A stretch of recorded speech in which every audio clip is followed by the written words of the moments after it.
So I am a little disappointed in some of the Flames fans' overt, what would you say, cock gargling of McDavid. It happened. It was a little too much, okay? Because here's me, okay? I You definitely watched the show. I definitely saw a little too much. It was a little too much, okay? I would say the majority of Flames fans held true and said, "Okay, I can go back to hating this guy."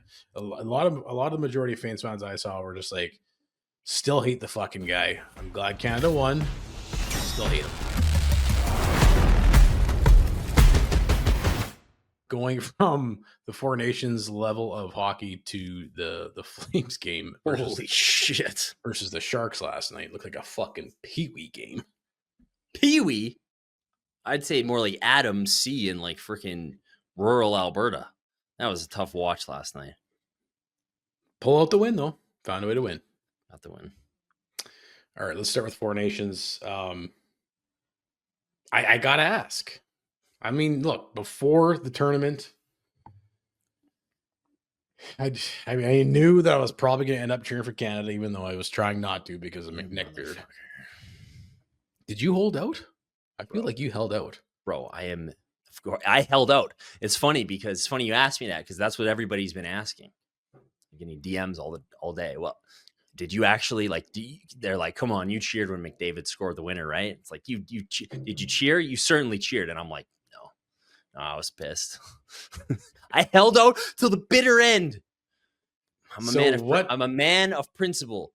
Tell me your mindset, your mind state, because I'll start with mine and then I want to hear yours. It's 4 games. You're going. The last time we recorded was right before the tourney starts, and we're like, yeah, we're ready. This is going to be sick. This is going to be good hockey. And fuck, was it good hockey?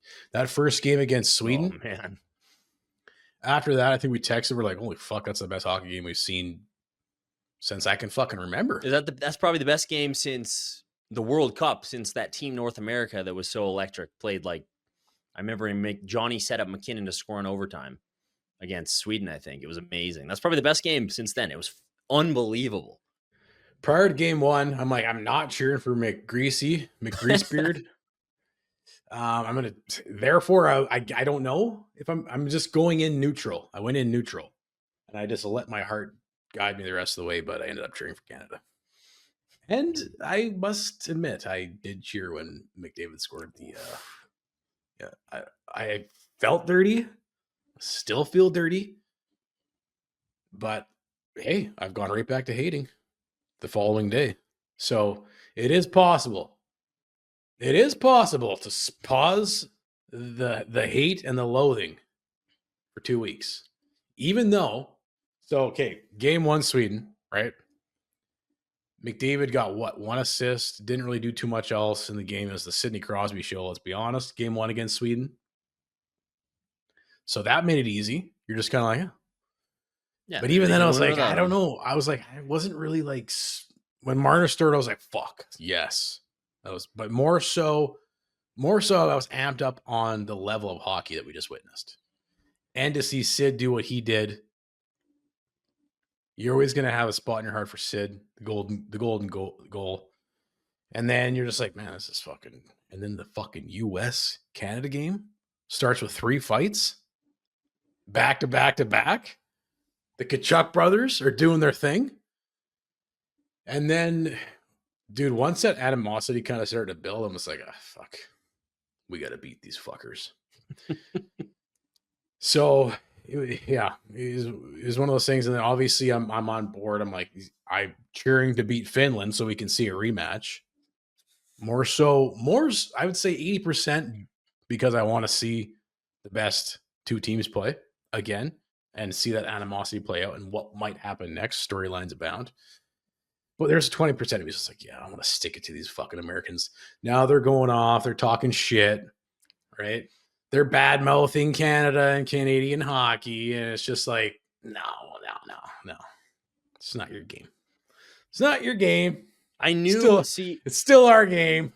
Dude, I knew. Okay, first game, I'm all about Sid. I'm like, yeah, I love Sid. I kind of almost maybe got sucked into cheering for Canada, but like you said, it was you were hyped. Like, you were hyped after. Oh, Sid was awesome. Like, right? Everybody loves Sid. I love Sid. McKinnon. McKinnon.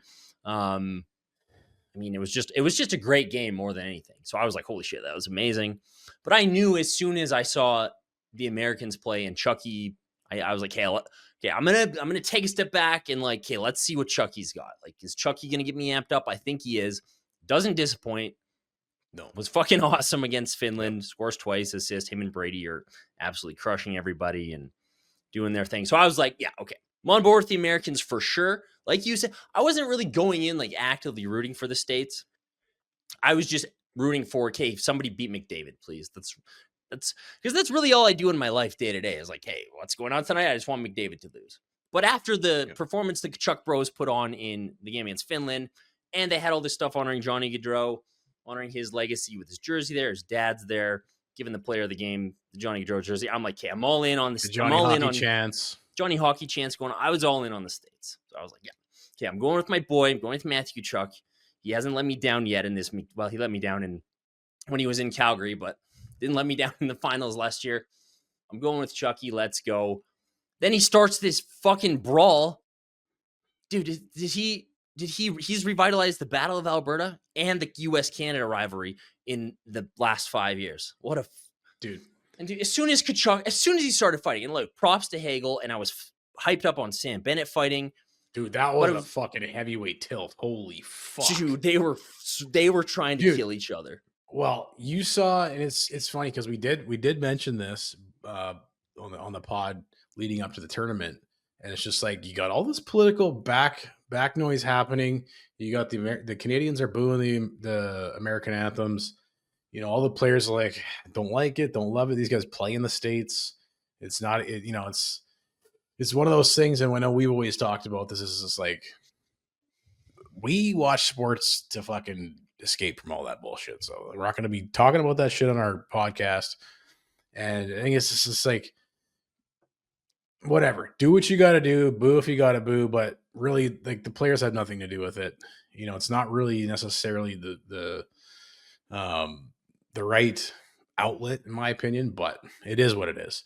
But that pissed off the Americans. They use it as fuel. They use it as hate. And you could just see it, man. When they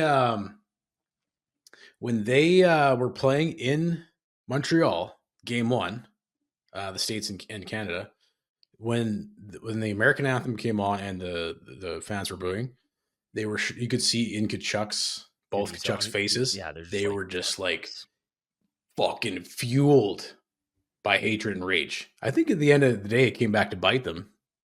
But man, did they come out with a fucking bang. And dude, like you talked about after that game, there are sports syndicates and writers and beatniks and like all across the board that never follow hockey, don't talk about hockey, and no one could not talk about what was going on in Montreal and in this tournament between the two nations. I think it's like you said, what Chucky has done for the Battle of Alberta. He reinstated that single-handedly with the whole Zach Cassian saga. He's done it again. Him and his bro have done it again. They've revitalized the hatred between the two nations on the ice. And those two brought the entire nation of, the States, into the hockey landscape.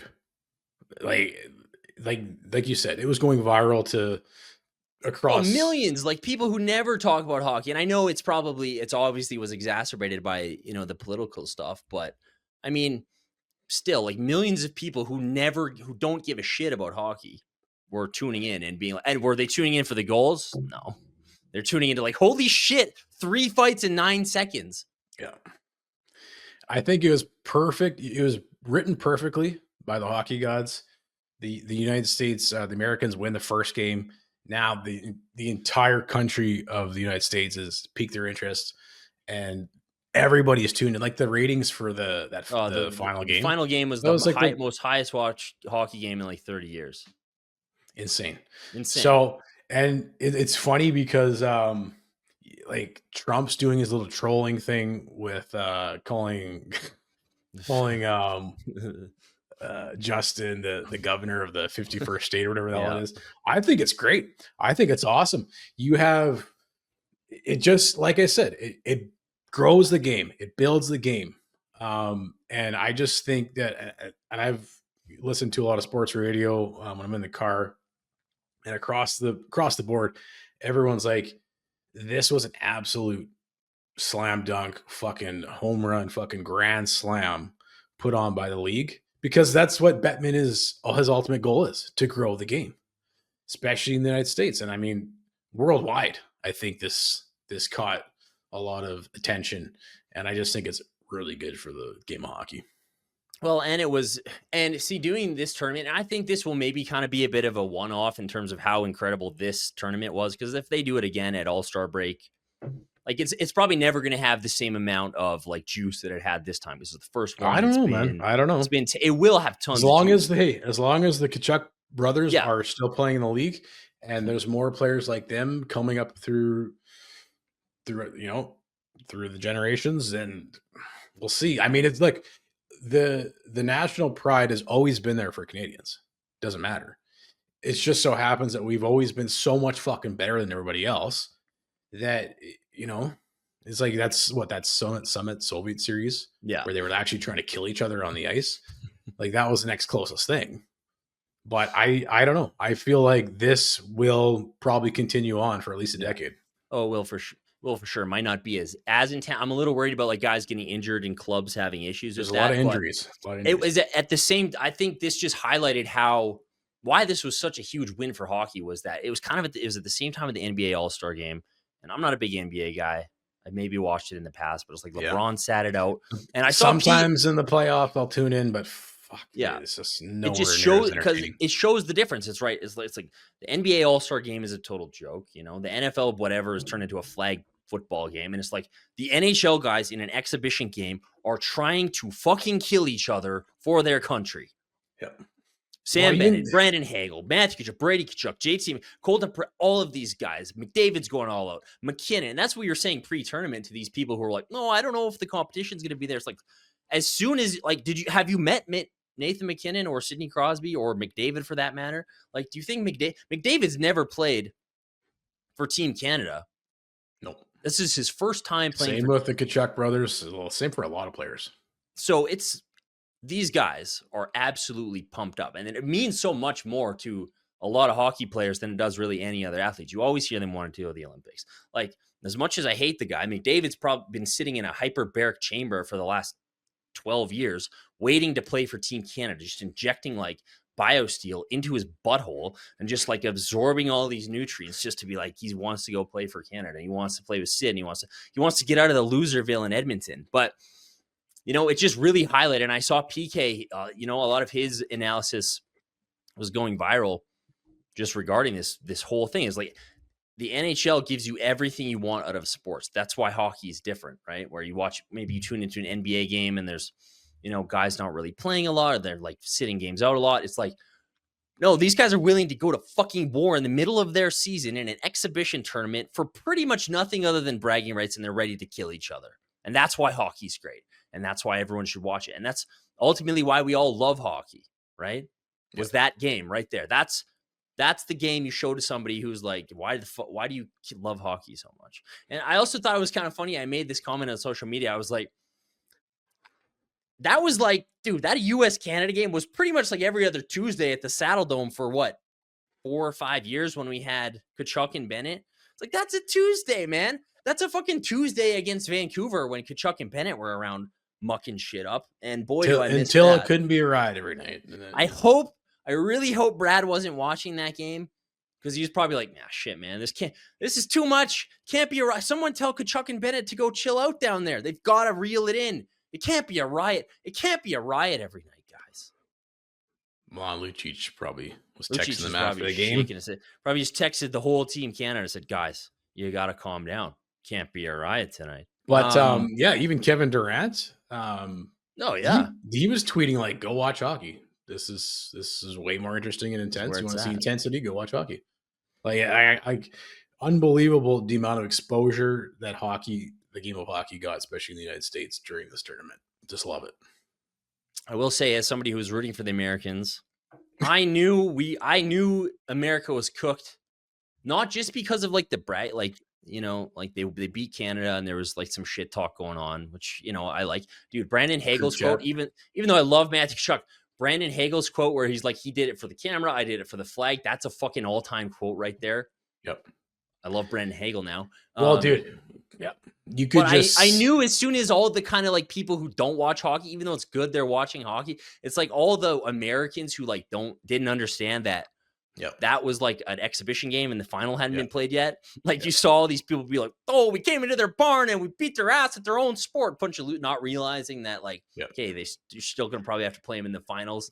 yep. And like Fox News is tweeting about like Hockey Canada superstar Paul Bissonnette says that it'll be a national crisis if Canada loses to the States. It's like, oh fuck, Canada's Yeah.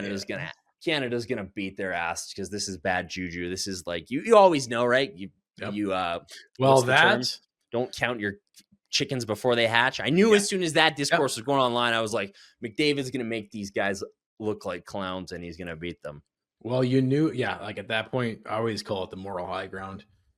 The Canadians had the moral high ground. Yeah. They have that as well as going into the game as underdogs, as well as that with fucking John Cooper, man. Dude, Holy this guy fuck. this guy is locked in.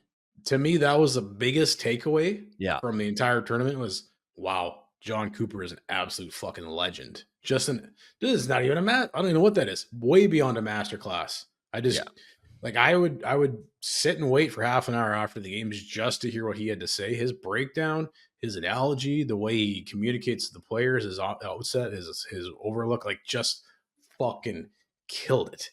Absolutely dialed The in. adjustments that he made. I mean, you tweeted out or posted after the tourney, like John Cooper, getting Sam Bennett into the lineup changes to give McDavid what he needed. Sticking with Binnington. Binnington. Like the balls to Binnington, do that, right? Like fuck, the Binnington ball, was raked over not the necessarily, coals. not even just the balls, but the intelligence. Yeah, exactly.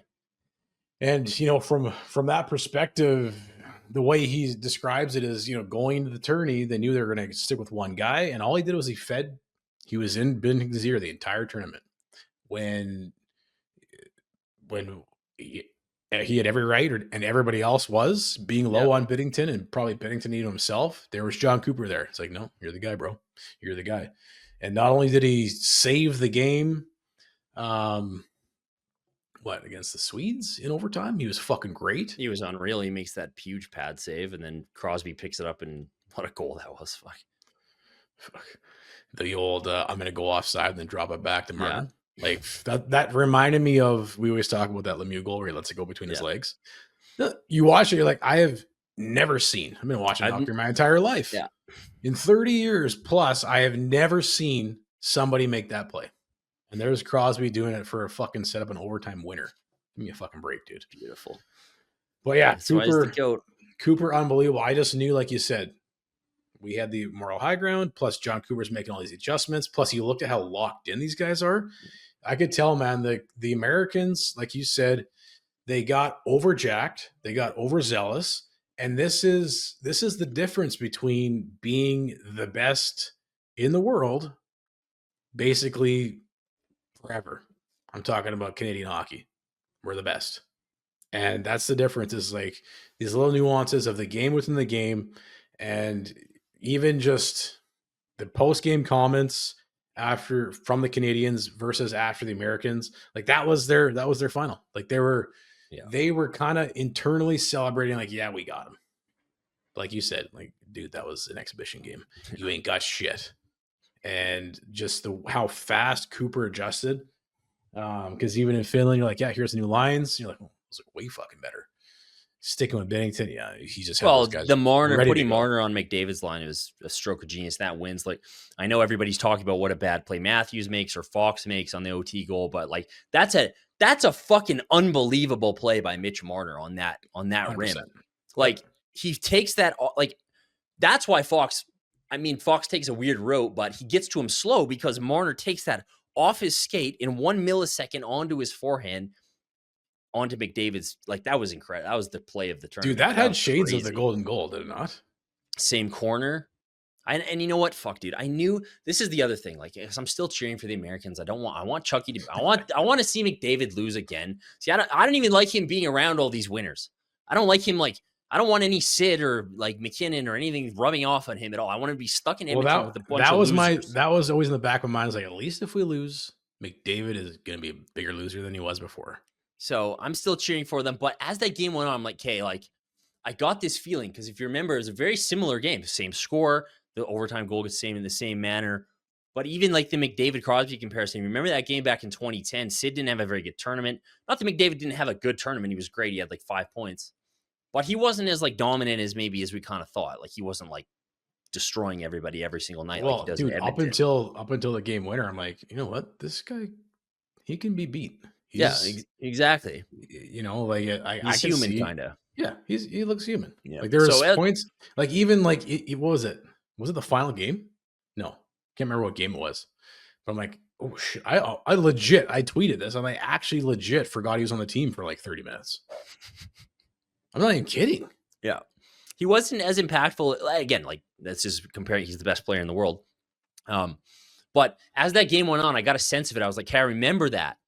Because Crosby wasn't doing much in that game, and then he of course is there for the big moment, and it's perfect. And I was like, fuck, like I can feel this. I felt it. I was like, McDavid's gonna make a big play. But fuck, Connor wins.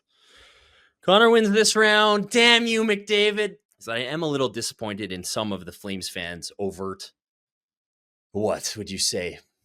Cock gargling of McDavid. It happened. It was a little too much, okay? Yes. Because here's me, okay? I definitely saw a little too much. It was a little too much, okay? I would say the majority of Flames fans held true and said, "Okay, I can go back to hating this guy." A lot of the majority of Flames fans I saw were just like, still hate the fucking guy. I'm glad Canada won. Still hate him. And that's I saw a little too much. I saw a little too much. Like, oh my, McDavid's amazing. It's like, go cheer for the Oilers then, okay? I saw some Flame fans referring to him as Davo. That's way over. Holy shit, bro! Way over the fucking. I got a big problem with that because, like, listen, no nicknames, no nicknames. No. I'm like, we're on this show 5 years or whatever we've been doing it. We're on the front lines. I'm on the freaking. My anthem is the Connor McDavid hate anthem. I'm standing there going, it's the Connor McDavid song. He sucks. I hate him so much. I'm like that. I'm like right to the anthem. Heart on my chest, hand on my heart. It's like we're out here taking front lines, fighting these battles, this anti-McDavid crusade we've been on, taking these Oilers fans on, getting all the hate. You should see my DMs. It's horrible. And everybody, all our Flames buddies love it. And they're like, yeah, get him. And then as soon as you got to cheer for him, you betray me. So I'm a little bit bitter, but hey, you can't win them all. So well, that's why I wanted to go through this, because when he scored that goal in the first game against the Americans, my initial reaction was like, wow. Yeah, that was like I never said yes. I wasn't cheering. I was just like, holy shit. I never cheered the goal. I was like, okay, well, that's good for the Canadians. But I got to admit, later in that game, I saw him come up the ice, and I was like, okay, go. Like, I was like, go, McDavid, go. And I was like, oh, my highlight I was like, no. I slapped myself on the wrist. I'm like, no, I can stop that right now. See, as long as you're cognizant of it and don't let yourself get too far down the McDavid love fest, that's just kind of how I approach each game, one at a time, wondering what I'm going to do next. Obviously, like I said, I cheered hard for the Canadians against the Finns. Did McDavid score in that game? Yeah, did he? Yeah, he did. Yeah, McKinnon, McDavid. Yeah, goal, wasn't it? That was a great goal. But I will admit, the game winner to beat the Americans. My heart sunk. I actually cheered for a goal that McDavid scored. You're gonna feel dirty the rest of your life. I just knew that I didn't know what I was going to do until the tournament started, and so I just had to see what would happen, you know. And I'm just being honest. That's my honest experience. Me too. Seriously, people think like it's funny. People are like, and you do you, and I think that makes sense to me. Yeah, don't we live in a society where everybody's like, oh, just be yourself? I'm out here on a fucking show, showing my face, singing my McDavid hate heart song. And you're all ripping on me for it. So just let me do what I want, okay? All I'm doing is just bleeding Calgary Flames red here. That's all that I am. Okay? So And listen, I was this way since I was a kid. Like, I remember they won the gold medal in 2002. Obviously, I was cheering for them because I loved Paul Kariya. Obviously, Iggy's on the team. That's the main reason. But, like, Ryan Smith was on that team. Even at a very young age, I was like, I don't like him getting a gold medal. That sucks. Bet365, the world's largest sports betting platform. Open an account with Bet365 today and bet on a huge range of markets. Download the app today. Use the code NATION when you sign up. Whatever the moment, it's never ordinary at Bet365. All right, man. Flames come back from the break. Like we said, the contrast between the two levels of hockey is astonishingly big. But it's a must-win game. We talked about it on the episode going into the break. We'll see what happens on this road trip now. The team talked about it. They knew going into this that they needed a win because they know how tough the schedule is coming up. They got some serious fucking good teams they got to play. But I sent you this. This was, I think, sometime during the first period. They threw this on here, a quote from Ryan Huska. We're at the point where we need to find a way to get as many points as we can. And if that means we're going to play Dustin Wolf 15 in a row because he's having success, so be it. Again, 30 games too late, but eventually he gets there. You might have a few extra points if you had not done this dumb Vladar thing for the first 2 months of the season.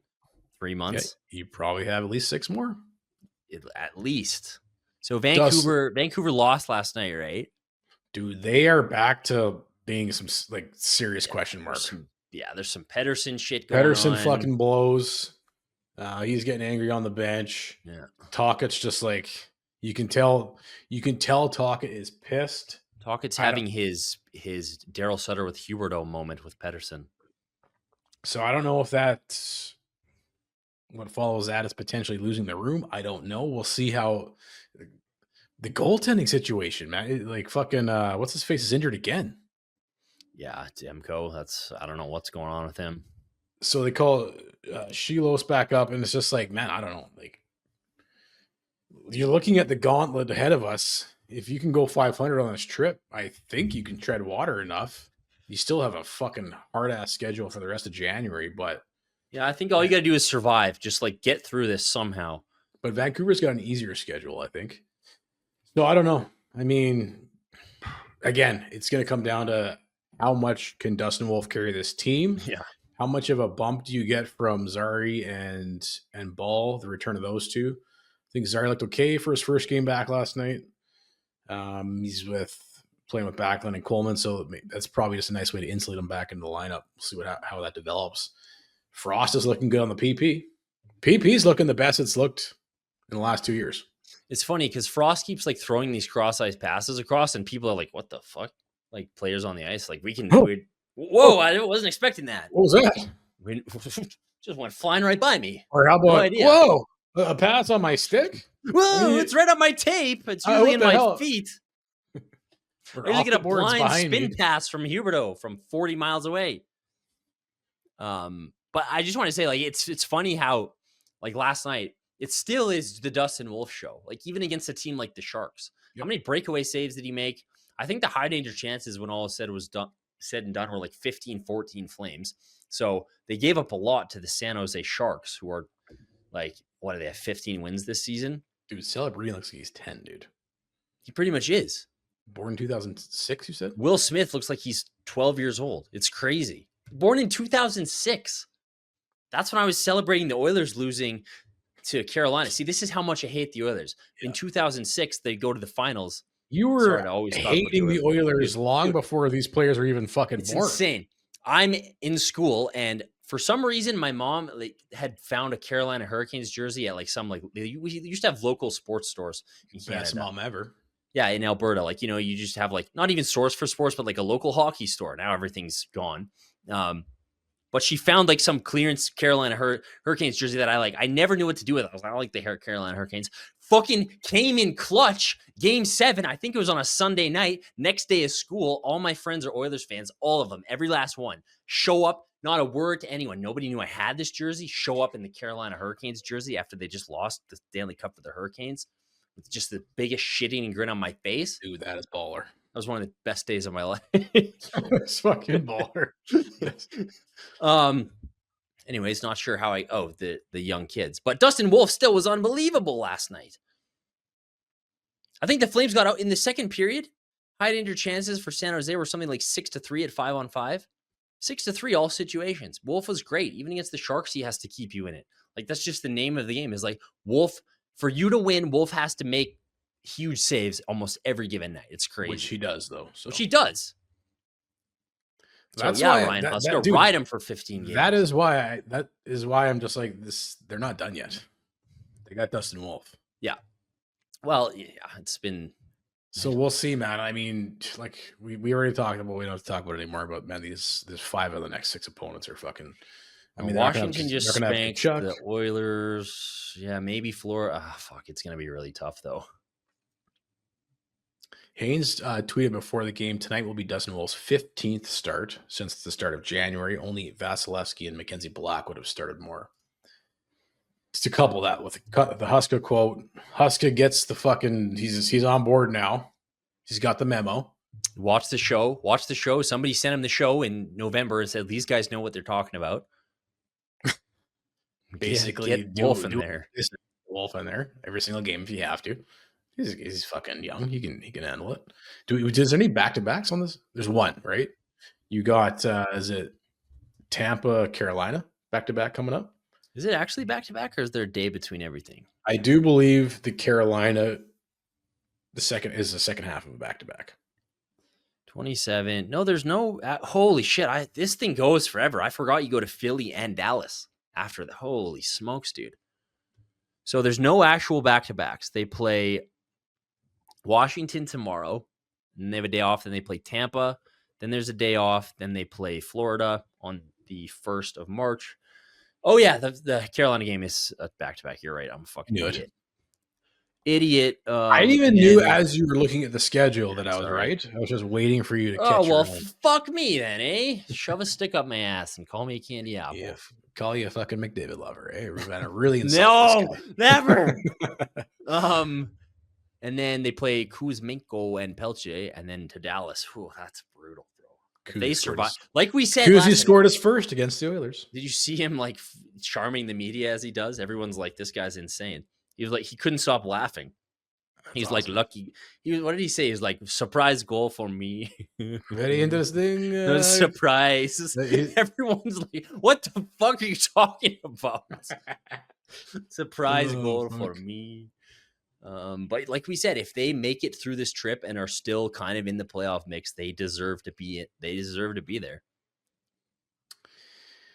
And it'll be interesting with the trade deadline looming. Well, too. I was going to say all quickly, like what happens. Yeah, all the upcoming trade implications are going to be dependent on what happens here. I don't think Connor is going to do much of anything. To be honest, I don't know really what you can do because there's no pending UFAs. I don't know, so I wouldn't expect much either.